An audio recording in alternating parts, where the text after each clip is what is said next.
Por favor, abra sua Bíblia comigo na primeira, Romanos capítulo 5, verso de 8 até o verso 11. Mas Deus prova o seu amor para conosco, em que Cristo morreu por nós, sendo nós ainda pecadores. Logo, muito mais agora, sendo justificados pelo seu sangue, seremos por ele salvos da ira. Porque se nós, sendo inimigos, fomos reconciliados com Deus pela morte de seu Filho, muito mais, estando já reconciliados, seremos salvos pela sua vida. E não somente isto, mas também nos gloriamos em Deus por nosso Senhor Jesus Cristo, pelo qual agora alcançamos a reconciliação. Agora vá, por favor, para Gênesis 22, verso 1 e 2. Aconteceu depois dessas coisas que Deus provou Abrão e disse-lhe: Abrão, e ele disse: eis-me aqui. E disse o Senhor: toma agora o teu filho, o teu único filho Isaque, a quem amas, e vai-te à terra de Moriá, e oferece-o ali em holocausto sobre uma das montanhas que eu te direi. E, por favor, agora vá para Hebreus, capítulo 11, verso 17. Pela fé, ofereceu Abraão a Isaque quando foi provado. Sim, aquele que recebera as promessas, ofereceu o seu unigênito, sendo-lhe dito: em Isaque será chamada a tua descendência. Acreditou que Deus era poderoso para até dos mortos o ressuscitar, e daí também, em figura, ele o recobrou. Amém. Amém. Glória a Deus. Irmãos, eu tenho estudado de madrugada e orado, e Deus tem falado muito comigo sobre a palavra amor. E os vários significados que a palavra amor comporta. Alguns a gente conhece, tem falado no português, mas nós temos que pensar na Bíblia como escrita, o Novo Testamento escrito em grego. E no grego existem algumas palavras que, quando traduzidas para o português, todas receberam o sentido de amor, o significante de amor. No grego você tem a palavra ágape, é a palavra que mais aparece representando o amor no Novo Testamento. Mas a palavra ágape, que normalmente as pessoas dizem, é o amor de Deus, também não tem um único significado, porque a gente tem que perguntar: que amor é esse de Deus? O ágape significa o quê? No grego koiné, que é o grego comum, o grego tinha a sua forma clássica, erudita, e a sua forma comum, que as pessoas falavam, escreviam no dia a dia.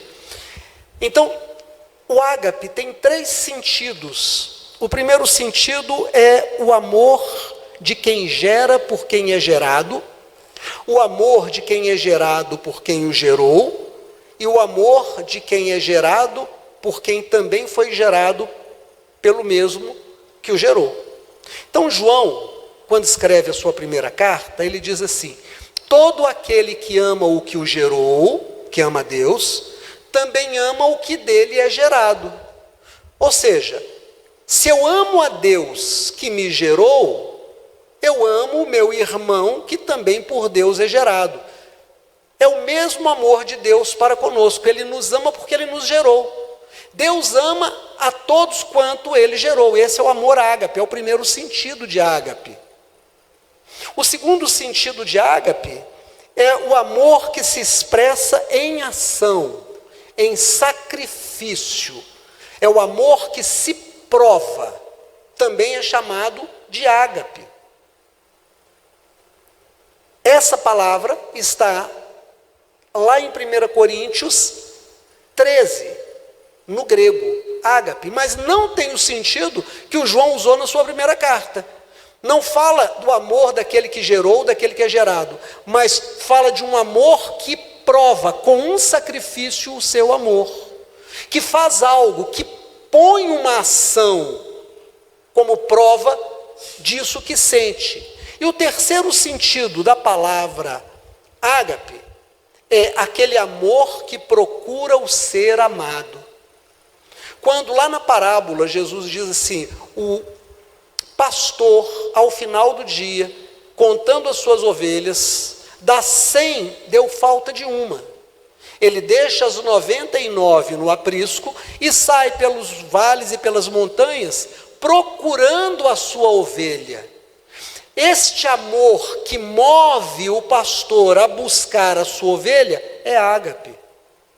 Então, assim como o português tem um significante, que é a palavra amor, comportando vários significados, a palavra no grego koiné, ágape, tem 3 sentidos, pelo menos nas minhas pesquisas. Mas além disso, tem ainda outros. Você encontra a palavra storge, no grego, que significa amor de família. Vamos nos reunir no domingo? Vem a familiada toda. Vem cunhado, vem cunhada, vem genro, vem nora, vem sobrinho, vem todo mundo, traz o vovô, traz todo mundo. Esse amor é o amor storge, no grego. Outra palavra que também tem o sentido de amor, filéu, é o amor de amizade. Eu e o Beto somos amigos, filéu.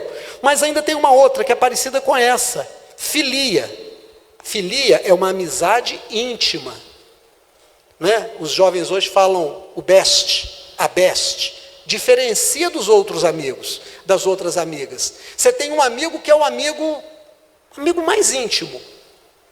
É essa outra palavra, é a palavra filia. E ainda tem a palavra filautia. Filautia também é amor no grego, mas é amor próprio. Amor próprio. E tem ainda uma outra palavra que é pragma. Pragma é o amor de compromisso. Eu me comprometo com você a fazer alguma coisa porque eu sei que você precisa, então conta comigo. Esse amor expresso num compromisso é o pragma. Então veja que a palavra amor, ela precisa ser muito bem entendida. Quando eu digo eu amo, eu estou dizendo o quê? Eu digo eu amo para o Zé do Carmo, que é meu amigo desde a infância. Eu amo o Zé do Carmo, eu amo o Beto. É diferente de eu falar para o Mateus, eu amo o Mateus. É diferente de eu falar para a Simone, eu amo a Simone. É diferente de eu falar para Deus, eu amo a Deus. São formas de amar diferentes. Mas quando nós vamos estudar a língua do Novo Testamento, nós vamos perceber que São Jerônimo, lá no século IV, ele vai traduzir do grego para o latim. Porque a língua que se estava falando naquele momento era o latim. Então, se traduz do grego koiné para o latim. E qual é o nome dessa língua nova em que o Novo Testamento está sendo escrito? Ela é chamada de Vulgata. Então, há uma Bíblia que é a Vulgata. Vulgata significa língua do povo, língua comum, vulgar. Hoje, quando a gente fala vulgar, a gente às vezes dá um sentido errado para o vulgar. A gente fala, olha, essa coisa é vulgar, significa que não vale nada. Não é verdade. A palavra vulgar significa aquilo que todo mundo tem. Então, por exemplo, eu posso dizer que, em termos de carro, vamos pegar um carro. Eu adoro o Uno. Eu gosto muito do Uno. Tem Fiat 147, então o Uno até melhorzinho. Mas é um carro vulgar. Não significa que ele é ruim. Significa que ele é um carro mais acessível ao povo. A palavra Volkswagen, no alemão, significa carro do povo. Carro vulgar. Então, a língua latina, quando ela foi usada para traduzir o Novo Testamento, a Bíblia foi chamada de Vulgata, a tradução da Vulgata. Na Vulgata, São Jerônimo teve uma preocupação em tentar explicar melhor no latim o significado das palavras. Então, quando ele pega 1 Coríntios, capítulo 13, que ele vai falar que o amor tudo suporta, que o amor tudo crê, que o amor se sacrifica, ele não usa a palavra amor, como a gente conhece, e nem o ágape, como o grego fez. Ele usa a palavra caritas, que significa caridade. E caridade, vocês têm estudado isso aqui comigo, significa se importar, fazer alguma coisa, provar com uma ação a sua boa intenção que você se importa. A atitude prova a boa intenção do seu coração. Então Paulo vai escrever, e São Jerônimo, traduzindo para o latim, vai explicar para a gente que não adianta eu fazer o bem se eu não me importar, porque eu posso fazer o bem para ficar livre da pessoa. A pessoa está precisando de alguma coisa, está me pedindo, eu falo, olha, quer saber, eu vou te dar isso aqui para você não me aborrecer mais, leva, mas não volta aqui mais não. Eu ajudei, não posso dizer, e a pessoa não pode dizer, que não houve uma ajuda, mas não foi uma ajuda que eu me importei em fazer. Mas quando eu me importo com alguma coisa, eu provo. Este é o amor caritas. Este é o amor que tem a intenção, que se importa em fazer alguma coisa. E aí nós vamos encontrar, pegando esse sentido da palavra, por exemplo, em João, capítulo 3, verso 16. Porque Deus amou o mundo de tal maneira que sacrificou seu Filho Jesus. Porque a tradução que diz Deus amou o mundo de tal maneira que deu seu Filho Jesus, parece mais ou menos assim, Deus amou o mundo de tal maneira que deu seu Filho Jesus, pega o que você quiser, tá, é seu. Não foi essa coisa simples de dar assim. Deus se importou tanto com a humanidade que estava perdida, que Ele sacrificou, Ele se importou, é o amor caritas. É o amor caridade, Ele faz uma caridade, Ele prova o seu amor. Deus que não tem a quem dar contas, porque a gente dá conta a alguém que está acima da gente, a gente não dá conta a quem está abaixo da gente. Né? O coronel não dá contas ao soldado, é o soldado que dá contas ao coronel. Deus que não tem a quem dar contas, diz a palavra em Romanos 5, capítulo 5 até o 8 até o verso 11, diz: Deus prova o seu amor, Ele provou o seu amor. Então o amor precisa ser provado. Não basta apenas dizer eu amo. Só dizer eu amo é muito pouco. Como é que você prova o seu amor? Com o sacrifício, não tem outro jeito. Deus pega Jesus, Ele tinha milhões de anjos, o Orlando tem um neologismo, né, uma palavra que ele criou, né, eu acho que ele criou, ele reproduz, que é trocentos, né? O Orlando fala muito trocentos. Pois é, Deus tinha trocentos milhões e bilhões de anjos, de serafins, mas filho ele só tinha um, Jesus. E quando ele vai provar o seu amor pela humanidade, ele não pega dos seus arcanjos, ele não pega dos seus anjos, que ele tinha muitos, ele pega aquilo que era único, e ele sacrifica. E como é que ele sacrifica? Com a morte. Jesus, e nós estudamos isso hoje na escola dominical, Paulo, quando chegava numa cidade, ele ia para uma sinagoga e ficava ali muitas semanas, ensinando nas escrituras que o Cristo precisava padecer, morrer e ressuscitar. Jesus é o Cristo. Jesus é o Cristo de Israel, é o Cristo do Deus de Israel, é aquele que recebeu a unção, recebeu o óleo, recebeu a autoridade para ser sacrificado. Deus envia seu Filho Jesus, Ele prova, Ele diz, eu amo a humanidade, e eu vou dar o que eu tenho de melhor para provar o meu amor, e Ele dá o seu amor, e Ele dá o seu Filho Jesus, está provado esse amor que Ele deu. Mas aí nós temos que entender que não é fácil você perceber isso se você não conhecer a história. Por isso é que Paulo, quando ele chegava numa cidade, ele ia para a sinagoga e ele mostrava nas escrituras. Então nós fomos para Gênesis capítulo 22, verso 1 e verso 2. Deus tinha feito uma promessa para o Abrão. Sabe, Demóstenes? Abrão, ele tinha uma vida boa. Ele era filho de um pai rico, estava no meio do seu clã, tinha lá a sua esposa, tinha a sua família, mas Deus tinha um plano de grandeza para ele. O plano que Deus tinha para ele era muito grande. Deus disse para ele: Abrão, sai da tua terra, sai da tua parentela, porque eu tenho um plano na tua vida, e eu vou te dar herança. Você vai ter filhos como ninguém nunca teve, você vai ter filhos por toda a terra, porque em ti serão benditas todas as famílias da terra. O árabe, o chinês, o africano, o índio do Xingu, todos serão benditos em ti, todos. Porque eu, Deus, que estou me revelando a você, eu sou o Deus de toda a terra é minha, do Senhor é a terra e a sua plenitude, a sua perfeição. Deus é o Deus dos muçulmanos, Deus é o Deus dos candomblecistas, Deus é o Deus dos católicos, Deus é o Deus dos ateus. Do Senhor é a terra e a sua população inteira. Esse é o Deus que aparece para Abrão. E Abrão sai. E Deus olha no coração dele que Abrão tem um amor por Deus. E aí no capítulo 22, Deus chama Abrão e diz assim: Abrão, você só tem um filho, e você já tem 100 anos de idade.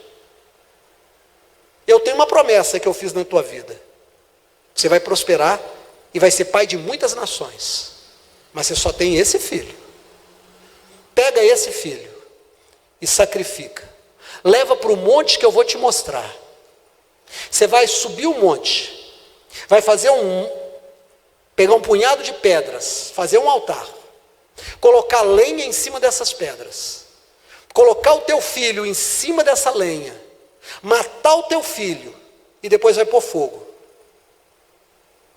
Se você me ama, você vai fazer. Você vai provar o seu amor por mim. Irmãos, Deus estava preparando, através da história de Israel, para que o povo de Israel pudesse entender o que Paulo ia ensinar quando ele ia para a sinagoga, que o Cristo precisava padecer e morrer. Isaque, filho de Abrão, era uma profecia que estava sendo encenada, vivida, para que eles entendessem o Cristo lá na frente. Então Abrão tinha que provar o seu amor. E aí nós fomos para Hebreus, uma carta, capítulo 11, verso 17 até o verso 19, que diz que Abrão, ele provou o seu amor. Ele provou, Deus pediu prova e ele deu a prova. Ele levou Isaque, ele fez a caminhada para a montanha, ele fez o altar, ele colocou a lenha. Quando ele colocou a lenha, ele e o menino Isaque pergunta: está tudo aqui, mas eu não estou vendo o animal do sacrifício. Aí Abrão fala: o sacrifício é você, meu filho. Eu vou sacrificar você porque Deus pediu. E ele coloca o menino em cima da lenha e o menino não sai correndo. E quando ele vai descer a mão com aquela faca, com o cutelo para sacrificar o filho, Deus diz: não precisa fazer mal ao menino, porque eu já vi o teu coração. E aí em Hebreus, o escritor de Hebreus diz assim: no coração de Abrão, ele já tinha sacrificado o filho. Porque ele cria, ele sabia, que depois que ele pusesse fogo, isso eu estou repetindo literalmente Hebreus capítulo 11. Ele sabia que até das cinzas, depois que ele queimasse Isaque, Deus ressuscitaria Isaque. Por quê? Porque Deus estava preso pela palavra dele. Deus tinha dito para Abrão, que depois vai se transformar em Abraão, que através de Isaque ele teria uma descendência na terra inteira. Então, ainda que ele matasse Isaque, porque Deus pediu em sacrifício, Deus ressuscitaria o Isaque. E essa palavra ressuscitar dos mortos, às vezes choca, tem gente que não acredita. Quando Paulo chega lá em Atenas, no capítulo 17 de Atos, e ele fala de ressurreição dos mortos, muita gente vai embora e diz: ah, isso nós não queremos ouvir.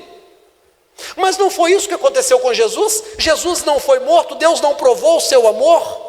Provou, ele deu o seu filho Jesus, Jesus morreu e ressuscitou. E se nós hoje estamos na fé, é porque Jesus ressuscitou.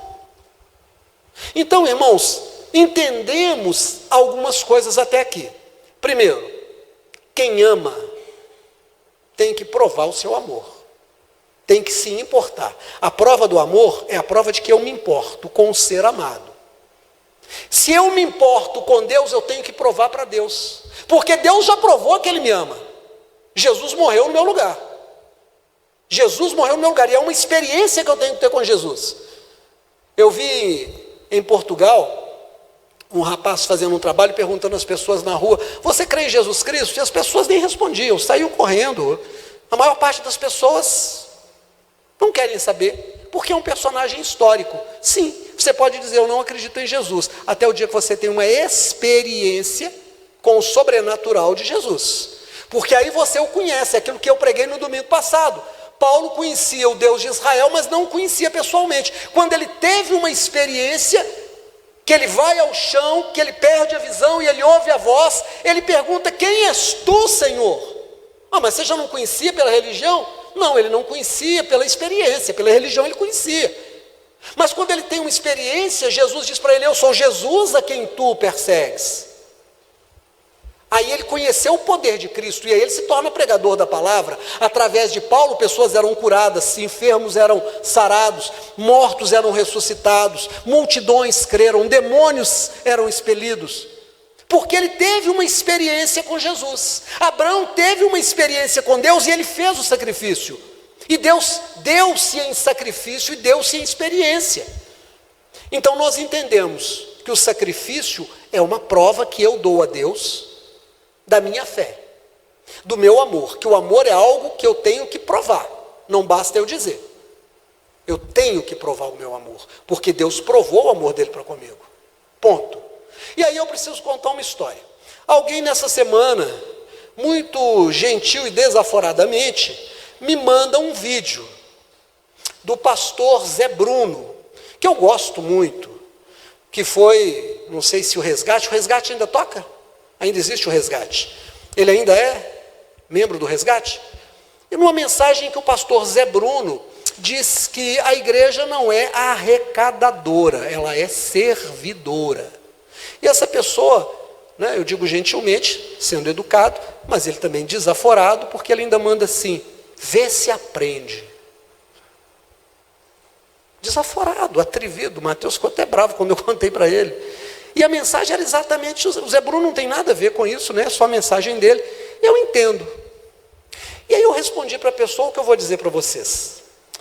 Existem confissões de fé, e eu vou chamar de igrejas, que acreditam que animais são seres divinos. Acreditam no macaco como Deus, no rato como Deus, na vaca como Deus. Nós precisamos respeitar. Existem pessoas que acreditam que podem consultar os mortos e obter respostas. E nós precisamos respeitar, é uma religião.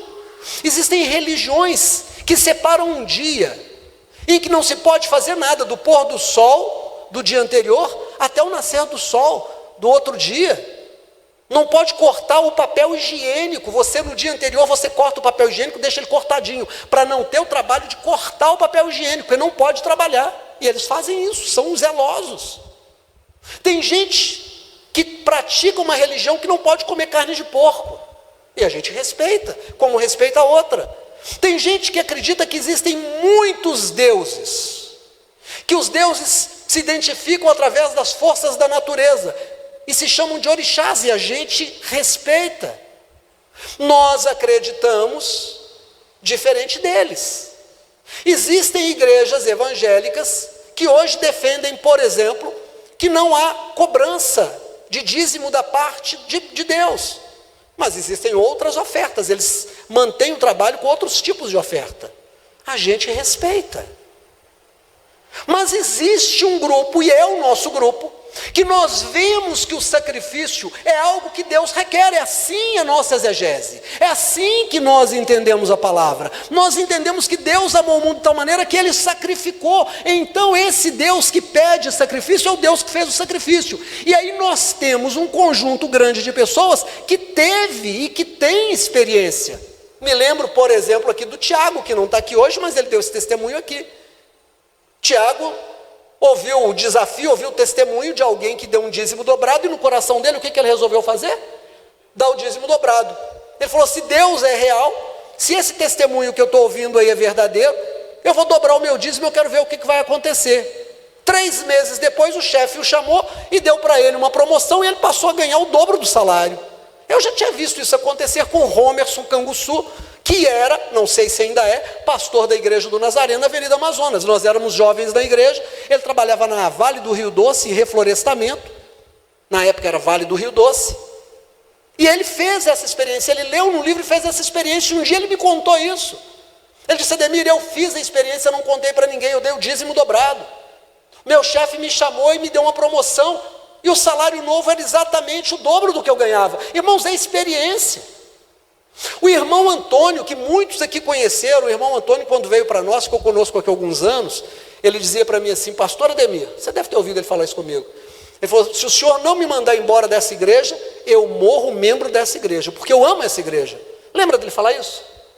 E quantas vezes ele nos deu testemunho de que ele nunca ganhou mais que um salário mínimo, e que ele saiu do nada absoluto, e Deus foi abençoando, abençoando, ele construiu aquela casa maravilhosa, e tinha carro, e educou todos os filhos, ele e irmã Célia dava o mesmo testemunho. Eu vou te falar uma coisa, hein? Irmão Antônio era alguém que, se ele tivesse que viajar, mas fosse o domingo dele trazer o dízimo, ele não viajava. Ele viajava na segunda-feira de manhã, porque ele vinha aqui no domingo à noite e trazia o dízimo. Então nós temos a nossa experiência e a nossa exegese, nós cremos, nós respeitamos todas as outras formas de crer, mas não praticamos aquelas religiões, nós praticamos a nossa. E na nossa nós temos que provar a Deus o nosso sacrifício. Irmãos, o que é provar a Deus com o sacrifício o seu amor? É você dizer a Deus: eu me importo com o Senhor. Porque Deus, que a gente chama de pessoa, na verdade não é uma pessoa, porque a pessoa é um ser criado. Deus é tão grande, que ele não cabe na cosmovisão humana, ele não cabe no entendimento humano. Então nós que somos tão limitados, para tentar entender um pouquinho de Deus, nós chamamos Deus de uma pessoa. E eu me relaciono com Ele. Eu me relaciono com Deus. Quando eu estou apertado, quando eu estou num aperto, quando eu estou acuado, quando eu estou desesperado, eu clamo a Deus. E Deus me ouve, me responde. Quando eu estou na dúvida, eu clamo a Deus e Deus me dá uma palavra. Quando eu estou desesperado, e Deus me consola, e a Bíblia diz que Deus fala conosco, e nós temos experiência de Deus falando conosco. E como é que Deus pode falar conosco? De muitas maneiras. Deus pode falar como se fosse um pensamento que passa por mim. Deus pode falar como uma voz que eu ouço e o que houve? Eu ouvi uma voz. Deus fala comigo em sonho, Deus fala comigo pelas escrituras, Deus fala comigo pela mensagem, Deus fala comigo por um irmão, Deus fala comigo por uma situação, Deus fala comigo por uma leitura. Deus tem muitas vozes, mas uma coisa, todas as vozes, todas as formas como Deus fala comigo e fala com você, Ele vai dizer duas coisas: eu provei o meu amor por você fazendo um sacrifício. Eu dei Jesus. O meu melhor eu entreguei. Agora, amém. E a segunda coisa que Deus diz é: eu quero que você prove o seu amor me dando o seu melhor. Irmãos, está aqui. É o sacrifício. Isso é para quem crê. Quem não crê tem que procurar uma dessas outras religiões. Não gosto de trabalhar no sábado, vira judeu. Vai para a igreja adventista. Olha, eu não gosto desse negócio de fazer transfusão de sangue. Vá para os testemunhos de Jeová. Ah, eu adoro um batuque, eu adoro dançar, receber. Vai para o candomblé, vai para a Umbanda. Seja feliz, seja sincero, sirva a Deus lá. Não, olha, eu amo os santos, eu gosto de rezar meu terço. Vá para a igreja católica. Mas você tem que ser sincero na sua fé. Se você é evangélico e você lê na Bíblia e vê Deus, prova o seu amor por nós, em que Cristo Jesus morreu por nós quando nós ainda éramos pecadores, não tínhamos crédito com Deus, não havia nada para Deus nos querer, mas era aquele amor que se sacrifica. Então Ele deu o seu Filho Jesus para morrer por nós. E aí a Bíblia diz mais, porque lá em Romanos, Ele diz algo extraordinário. Presta atenção no que diz o verso, eu vou ler para você. Mas Deus prova o seu amor para conosco em que Cristo morreu por nós, sendo nós ainda pecadores, estávamos longe. Logo, muito mais agora, sendo justificados pelo seu sangue, seremos salvos da ira. Porque o salário do pecado é a morte. Irmão, presta atenção aqui comigo. Demóstenes, você que é um menino inteligente, eu gosto da sua inteligência, né? Você tem uma criança, tá bom? A criança chega toda suja, toda borrada de lama, pisou no cocô da vaca, fez cocô na calça, chega fedorento. O pai e a mãe pegam essa criança e limpam essa criança agora pode entrar para casa. Tá certo? Concorda comigo? É Deus nos pegando. Nós éramos pecadores, estávamos totalmente sujos lá fora. Deus sacrificou-se, nos lavou com o sangue de Jesus. Nós agora estamos limpos do pecado. Eu agora tenho uma nova natureza, mas eu ainda tenho uma velha natureza. E se eu pecar, o que acontece? Eu me sujo de novo. Se aquela criança fizer cocô na roupa, ela não sujou de novo?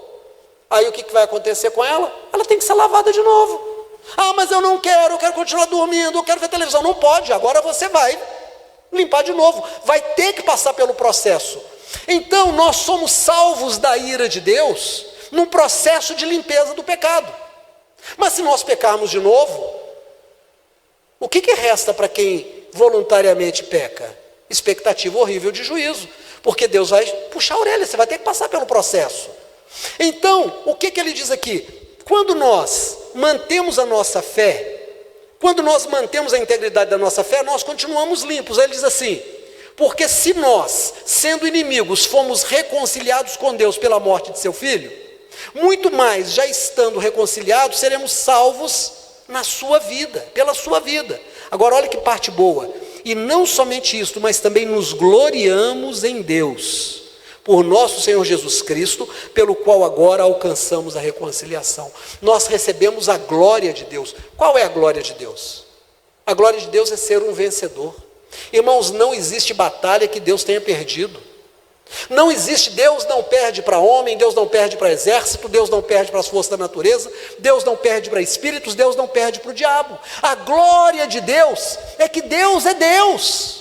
Se eu agora fui aproximado pelo sacrifício, se eu provei o meu amor a Deus, se eu estou andando com Deus, a glória de Deus vem sobre a minha vida. E eu sou muito mais do que vencedor. Então, quando eu provo o meu amor, eu participo da natureza vitoriosa de Deus. Eu passo a viver a vitória de Deus na minha vida. E aí, cumpre-se na minha vida o que se cumpriu na vida de Abrão. Abrão, quando ele foi sacrificar, Deus disse: já vi teu coração, você realmente sacrifica, pode descer com o menino. E o que aconteceu com Abrão? Se tornou pai de muitas nações.